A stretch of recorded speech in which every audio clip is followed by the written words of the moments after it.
Assalamualaikum warahmatullahi wabarakatuh. Selamat pagi anak-anak Bapak. Ya, hari ini seperti yang kalian ketahui, kita masuk dalam pembelajaran teks prosedur, yaitu menentukan kalimat perintah, saran, dan larangan dalam teks prosedur. Ya, nah, kita mulai dari kalimat perintah terlebih dahulu. Ya, seperti yang kita ketahui ya, kalimat perintah itu ialah kalimat yang berisi permintaan, ya. Kalimat yang berisi permintaan ataupun menyuruh orang lain untuk melakukan sesuatu yang kita hendaki. Sebab itu, kalimat perintah meliputi suruhan yang keras hingga ke permintaan yang sangat halus, ya.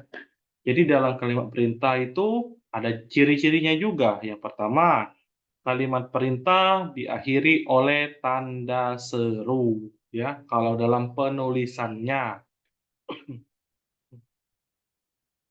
Yang kedua, intonasi kalimat agak tinggi dan menaik, ya. Tapi perintah juga bisa secara halus, ya.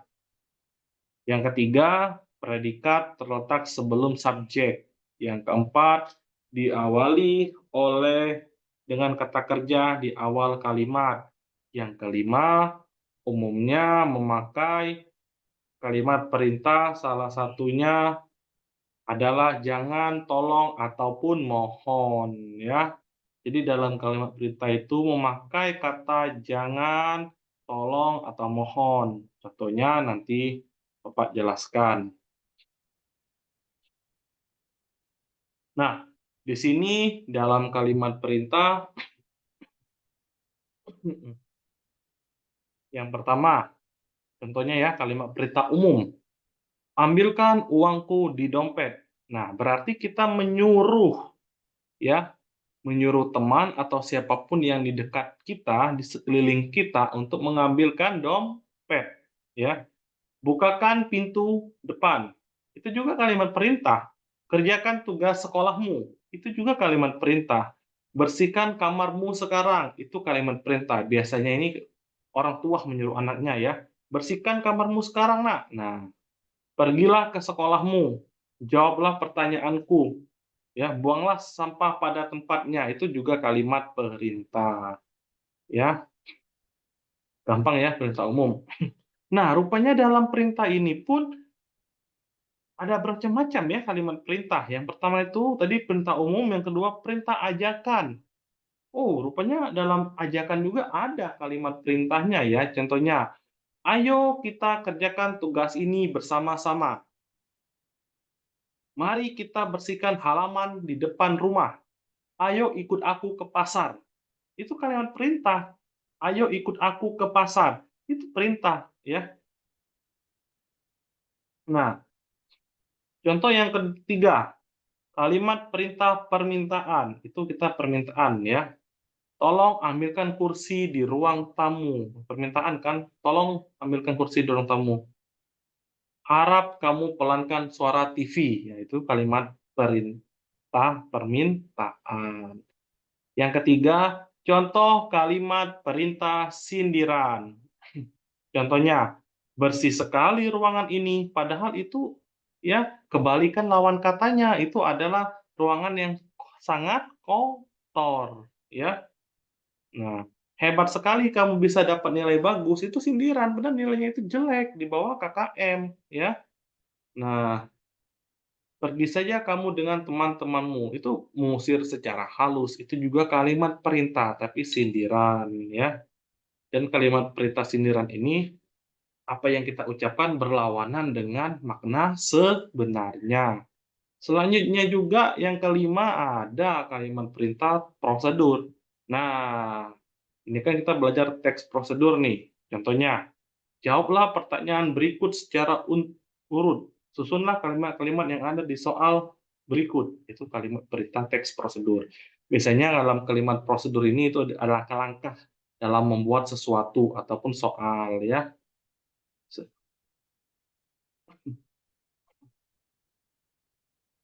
Selanjutnya itu ada kalimat perintah saran ya. Nah, saran ini itu lebih halus ya, sebaiknya, lebih baik, itu saran ya. Contohnya, sebaiknya bawang merah dikupas terlebih dahulu. Misalnya teman kita mengupas bawang merah, ya mengupas bawang nih. Nah, dalam membuat apa, apakah dia mau ngupas yang lain dulu atau mau naruh yang lain dulu, kita bilang, sebaiknya bawang merah itu dikupas terlebih dahulu ya.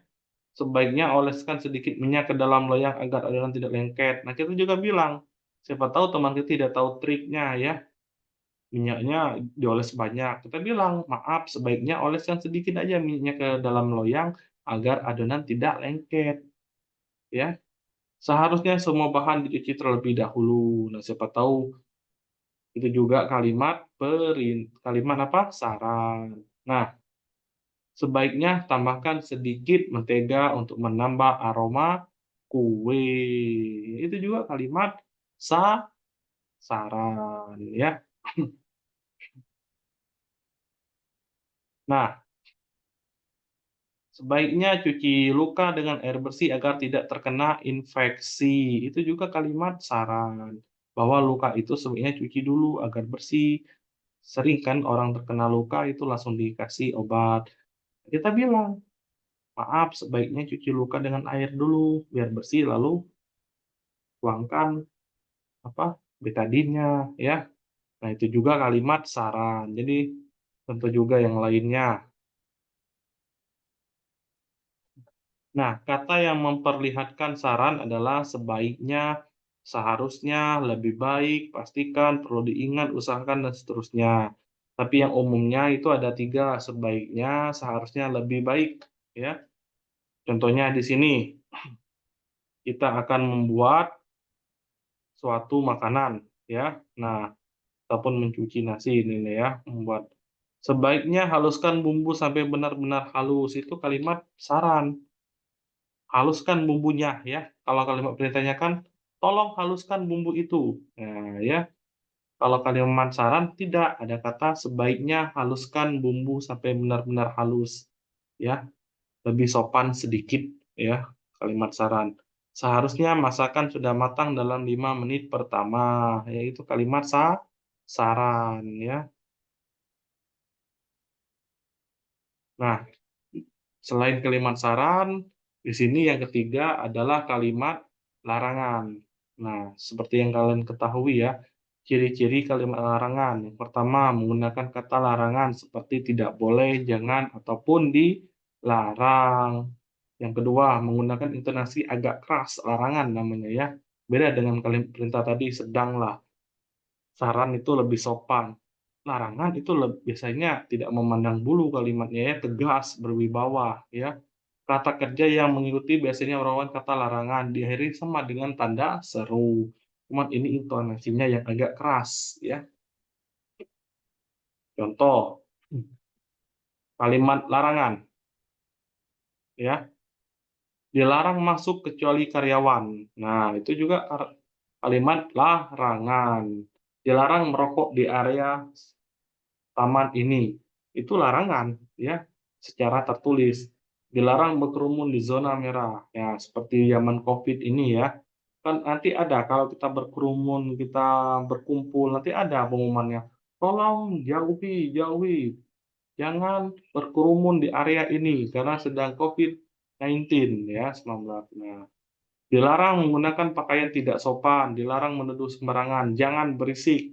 Nah, jangan berisik ini seperti di ujian, larangan juga kan? Kita masuk nih ke suatu sekolah, tapi lagi ujian, ada kalimatnya, "Jangan berisik lagi ujian." Nah, harap tenang, ada ujian. Nah, itu juga itu larangan yang tegas bahwa tidak boleh Anda berisik ya.